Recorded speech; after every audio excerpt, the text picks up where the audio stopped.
നമ്മൾ പലരും ഗണപതിയുടെ മുന്നിൽ ഏത്തമിടുന്നവരാണ്. പക്ഷേ പലർക്കും അറിയില്ല ഗണപതിയുടെ മുന്നിൽ ഏത്തമിടുന്നതിന് പിന്നിൽ ഒരു രസകരമായ കഥയുള്ള കാര്യം. ഒരിക്കൽ ഉണ്ണി ഗണപതി ശിവപാർവതിമാരുടെ കൂടെ ഇരിക്കുമ്പോൾ അച്ഛന്റെ ശിരസിലെ ചന്ദ്രക്കല എടുത്തു കഴിക്കാനൊരുങ്ങി. ശിവൻ ഒരു വിധത്തിൽ അതിൽ നിന്നും രക്ഷപ്പെട്ടു. അപ്പോൾ അതാ അമ്മാവനായ വിഷ്ണുവിന്റെ വരവ്. വിഷ്ണുവിന്റെ വിരലിലെ സുദർശന ചക്രം കണ്ട ഉണ്ണി ഗണപതി അതെങ്ങനെയെങ്കിലും കൈക്കലാക്കാൻ നോക്കി. വിഷ്ണുവും ശിവനും സംസാരിക്കുന്ന അവസരം നോക്കി ഉണ്ണി ഗണപതി സുദർശനമെടുത്തു മറച്ചുവെച്ചു.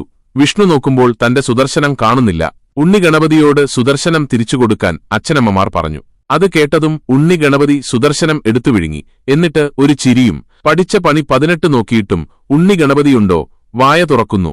ഒടുവിൽ വിഷ്ണു ഒരു ഉപായം പ്രയോഗിച്ചു. ഗണപതിയുടെ മുന്നിൽ ഏത്തമിട്ടു. അത് കണ്ടപ്പോൾ ഉണ്ണി ഗണപതി പൊട്ടിച്ചിരിച്ചു. ആ അവസരം നോക്കി വിഷ്ണു സുദർശനമെടുത്തു. അതിൽ പിന്നെ ഗണപതിയെ സന്തോഷിപ്പിക്കാൻ എല്ലാവരും ഏത്തമിട്ടു തുടങ്ങി. അതുകൊണ്ടാണ് ഗണപതിയുടെ മുന്നിൽ ഇപ്പോഴും ആളുകൾ ഏത്തമിടുന്നത്.